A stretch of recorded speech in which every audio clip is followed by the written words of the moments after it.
বিস্ফোরক বক্তব্য দিলেন পীরজাদা নওশাদ সিদ্দিকী জাঙ্গিপাড়ায় এসে আজ। 17 বার ভোট দিয়ে পার্লামেন্টে একটা এমপিকে পাঠিয়েছে, একাধিক দলের এমপিদের পাঠিয়েছে।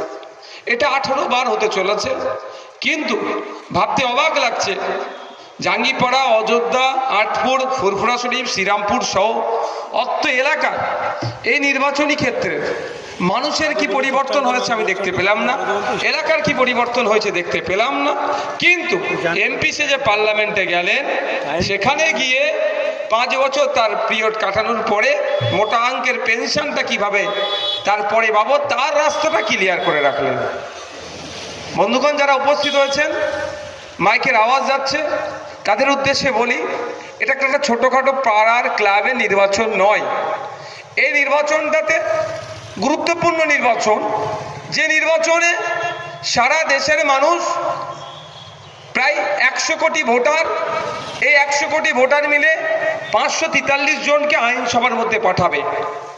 এই 543 জন মিলে আগামী 5 বছর দেশ কিভাবে এগিয়ে যাবে, দেশের নাগরিক কিভাবে তার অধিকার সুনিশ্চিত থাকবে, নাগরিক কিভাবে উপকৃত হবে, তার আইন নতুন তৈরি করা, সংযোজন করা, বিয়োজন হবে আগামী 5 বছরের জন্য। যেখানে যে পার্লামেন্টে এই 100 কোটি ভোটার মিলে 543 জনকে দেশ থেকে পাঠাবে।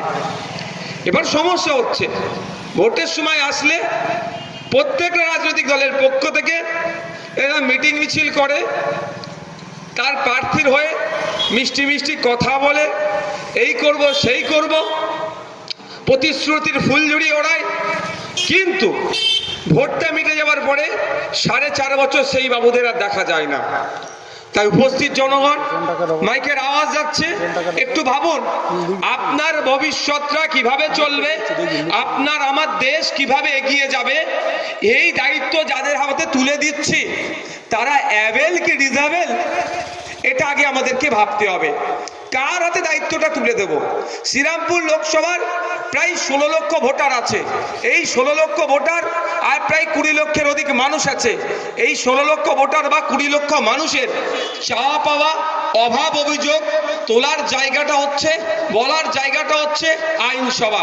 সেই আইনসভাতে আমরা যদি এই 16 লক্ষ বা 20 লক্ষ মানুষ গিয়ে বলি, আমার এই চাই, আমি কৃষক, আমার এই সমস্যা, আমি শ্রমজীবী মানুষ, আমার এই সমস্যা, আমি ইটভাটায় কাজ করি, আমার এই সমস্যা, আমি ছাত্র, আমার এই সমস্যা, আমি সরকারি কর্মচারী, আমার এই সমস্যা, আমি চা বিক্রেতা, আমার এই সমস্যা, আমি ভ্যান চালক, আমার এই সমস্যা। 16 লক্ষ মানুষ কিন্তু বললা সম্ভব নয় পার্লামেন্টে গিয়ে, বা যদি এর মধ্যে কিছু মানুষ যেতে পারি, শোনার মতো কারো মানসিকতা বা ধৈর্য থাকবে না। সেই জন্য এই 16 লক্ষের মধ্য থেকে একজনকে পাঠানো হয়। এই একজন কে যাবে সেটাও মানুষ ঠিক করে দেয়, কোনো দাদা দিদি ঠিক করে না, মানুষের হাতে সেটাই।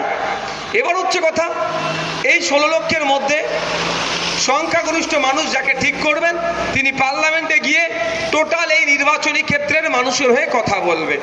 ইতিপূর্বে আমরা 17 বার পাঠিয়েছি, 2-4 জন এমপি সত্যি জনগণের কথা পার্লামেন্টে উত্থাপন করেছিল।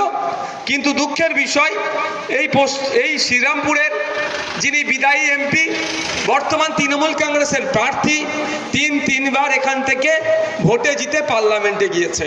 কিন্তু তার কাছে আমার প্রশ্ন, তার দলের নেতাকর্মীরা যদি একটু এই আমার বক্তব্য শোনে, বা সাধারণ মানুষও আছে, তাদের আমি একটু ভাবাতে চাই, একটা এমপির কর্মটা কি পারফরমেন্স করে, সেটা 3 বারের এমপি অর্থাৎ 15 বছরের এমপি কি কথা শ্রীরামপুর লোকসভার মানুষের কথা, জাঙ্গিপাড়ার মানুষের কথা, ফুরফুরা শরীফের মানুষের কথা, জগৎবল্লভপুরের মানুষের কথা, ডোমজুরের মানুষের কথা, আটপুরের মানুষের কথা, কটা কথা বিধানসভায় বলেছে, তার তথ্যটা জনমানুষে নিয়ে আসুক। আপনাদের জানিয়ে রাখি, পার্লামেন্ট টিভি আছে, পার্লামেন্টে একটা এমপি গিয়ে কি বলছেন না বলছেন, কটা কথা বলছেন, সবটাই কিন্তু পার্লামেন্ট টিভিতে রেকর্ড হয়। এখন ইউটিউবে পার্লামেন্ট টিভিকে আপডেট করে দিয়েছে। আপনারা ইউটিউবে গিয়েও দেখতে পাবেন কোন এমপি কি কথা বলেছে, কটা কথা বলেছে, সবটাই ওখানে পাওয়া যাবে। কিন্তু দুঃখের বিষয়, ব্যর্থ এমপি।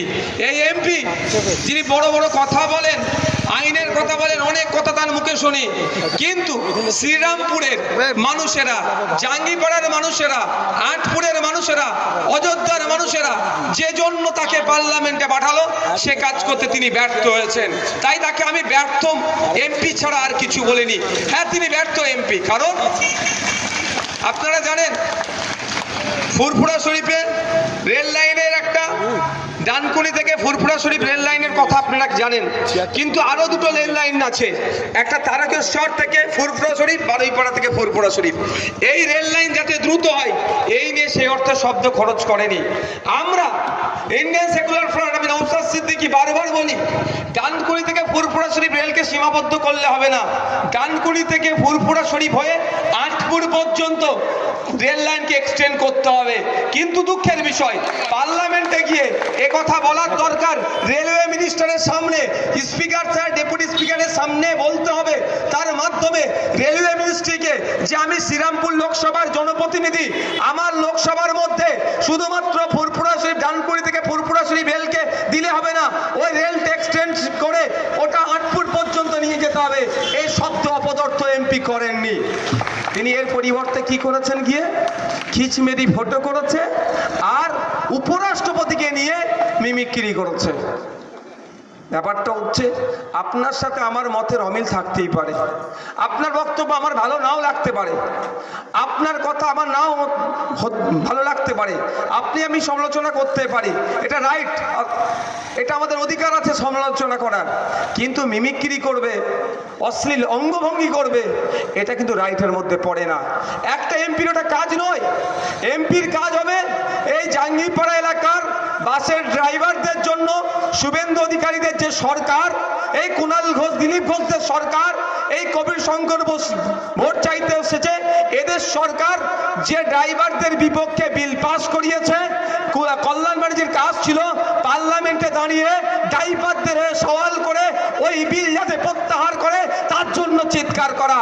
কিন্তু অপদার্থ এমপি, ব্যর্থ এমপি সে কাজ করেনি। তাই জাঙ্গিপাড়া এলাকার ড্রাইভার সমাজের মানুষকে বলবো, আপনাদের বিরুদ্ধে বিল পাস করিয়েছে এই কবির শঙ্কর বাবুদের দল, তাই এই নির্বাচন আসছে, ড্রাইভাররা বুঝিয়ে দেন যে আপনাদের ভোট ছাড়া পার্লামেন্টে কোনো বেটা যেতে পারবে না। তাই কবির শঙ্কর বাবুর বিরুদ্ধে সর্বপ্রথম ভোট দেবেন। আর তাতে সাথে সাথে ড্রাইভার বন্ধুদের বলবো, যখন বিল পাস হয়েছিল, কল্যাণ বাবু আপনাদের প্রতিনিধি হয়ে পার্লামেন্টে গিয়েছিল, কল্যাণ বাবুর কাজ ছিল ড্রাইভারদের হয়ে আওয়াজ তুলে এই বিলটা প্রত্যাহারের জন্য চিৎকার করা। কল্যাণ বাবু কিন্তু কোনো কথা বলেনি। তাই ড্রাইভার বন্ধুদের বলবো, এই বিজেমুলকে ভোট নয়, না কবির বাবুকে ভোট দেবেন, না কল্যাণ বাবুকে ভোট দেবেন। আগামী দিন যদি আপনাদের ভোট খামচিহ্নে আসে, শাহরিয়ার ভাই পার্লামেন্টে গিয়ে ড্রাইভারদের হয়ে বলিষ্ঠ কণ্ঠে আওয়াজ তুলবে, এই বিল প্রত্যাহারের জন্য লড়াই করবে। একটা এমপির কাজ কি আমাদের জানার দরকার। এমপির কাজ হচ্ছে পশ্চিমবাংলার কৃষকদের, শ্রীরামপুরের কৃষকদের, জাঙ্গিপাড়া এলাকার কৃষকদের হয়ে কথা বলা।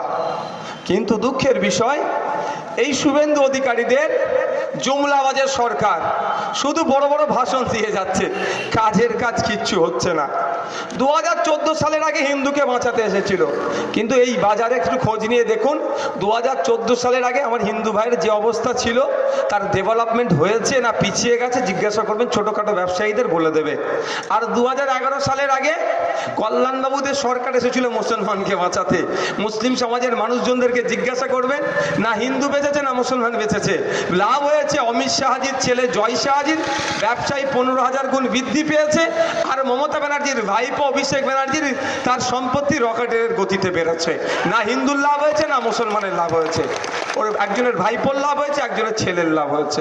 তাই বলি বন্ধুগণ, এই কৃষকরা, জাঙ্গিপাড়ার কৃষকরা, অযোধ্যার থেকে শুরু করে ফুরফুরা শরীফ থেকে শুরু করে শ্রীরামপুরের কৃষকরা ভোট দিয়ে পার্লামেন্টে স্বার্থে আঘাত হচ্ছে, এ বিল আমরা মানবো না, এ কথাটা পার্লামেন্টে বলা দরকার ছিল, কিন্তু এ কথা বলেনি।